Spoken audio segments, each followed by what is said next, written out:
ক্ষমতায় কেউ স্থায়ী হয় না, হোক না সে হাসিনা কিবা রেহেনা, সে আরটা চিরকাল থাকে না।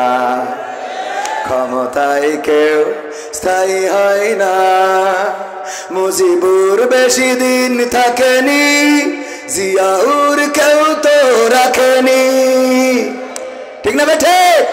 মুজিবুর বেশি দিন থাকেনি, জিয়াউর কেউ তো রাখেনি, এরশাদ চলে গেছে পৃথিবী ছেড়ে, এরশাদ চলে গেছে পৃথিবী ছেড়ে, কেউ আজ তার কথা কয় না। পছন্দ হলো না কথা? বলেন বাবারে, আওয়াজ না বেরোলে আমার বেরোবে না, কিন্তু আপনাদের আওয়াজ বেরোচ্ছে না কেন? ক্ষমতায় কেউ স্থায়ী হয় না, হোক না সে হাসিনা কিবা রেহেনা, সে আরটা চিরকাল থাকে না। ক্ষমতায় কেউ স্থায়ী হয় না, হাসিনা ক্ষমতা ধরে রাখতে আয়না ঘর বানিয়েছিল, জনগণের রোশানলে দাদার দেশে পালিয়ে গেল। হাসিনা ক্ষমতা ধরে রাখতে আয়না ঘর বানিয়েছিল, জনগণের রোশানলে দাদার দেশে পালিয়ে গেল।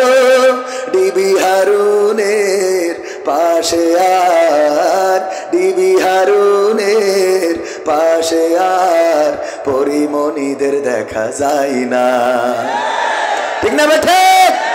ক্ষমতায় কেউ স্থায়ী হয় না, হোক না সে হাসিনা কিবা রেহেনা, সে আরটা চিরকাল থাকে না। সে আর কি চিরকাল থাকে না? থাকে না। আমার আগে ছিল আমাদের আসাদুল্লাহ গালিব ভাই, তিনি আলোচনা করেছিলেন চেয়ার যতক্ষণ ছিল পাওয়ারও ছিল, যা মনে চেয়েছে বলেছে। এখন আবার পাশে বসে এখন চেয়ার আমার, এই জন্যই ডাইরেক্ট মেরে দিচ্ছি, ঠিক না বেঠে? কারণ যখন যার চেয়ার তখন তার পাওয়ার, সে যেইভাবে বলবে সেইভাবে শোনাই লাগবে, সে যেইভাবে বলবে সেইভাবে করাই লাগবে। এখন ডক্টর ইউনূস চেয়ারের মালিক, দেখেন অপারেশন কি ডেভিল হান্ট শুরু করেছে। কি অপারেশন ডেভিল হান্ট? থানায় পুলিশ গ্রেফতার হচ্ছে, এটা বিশাল ম্যাজিক না? থানায় পুলিশ গ্রেফতার হচ্ছে। এতদিন আমাদের ধরে নিয়ে থানায় রিমান্ডে নির্যাতন করেছে, নিষ্পেষণ করেছে, আমাদেরকে নির্যাতন নিষ্পেষণ করেই ক্ষান্ত হয় নাই, যা মনে চেয়েছে তাই করেছে, ব্ল্যাকমেইল করেছে, পরিবার থেকে টাকা নিয়েছে, সম্পদ নিয়েছে। ওগো আমার ভাইয়েরা, যারা এই কাজগুলো করলো, আল্লাহ বলল দেখো আমি ছাড় দিই কিন্তু ছেড়ে দিই না। এরপরেও যদি শিক্ষা না হয়, ওর শিক্ষার কিয়ামত পর্যন্ত হবে। এরপরেও যদি না বোঝে, ওর কিয়ামত পর্যন্ত আর বোঝানো সম্ভব হবে না? হবে না। এত কিছু দেখার পরেও যদি তোমার লজ্জা না হয়, চায়ের দোকানে বিড়ি টানে আর বলে আগেই তো ভালো ছিলাম, ঠিক না বেঠে? ওর এরপরেও যদি শিক্ষা না হয়, আর শিক্ষা হবে? আগেই তো ভালো ছিলাম বলার জন্য তারা একটা মাস্টার মাইন্ড করেছে, একটা পরিকল্পনা গ্রহণ করেছে। সেই পরিকল্পনা কি?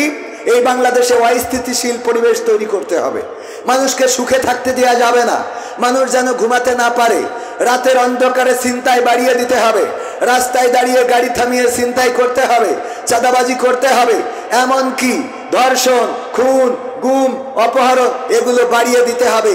এই কারণে যে যেন মানুষ বলতে পারে এর থেকে তো আগে ভালো ছিলাম।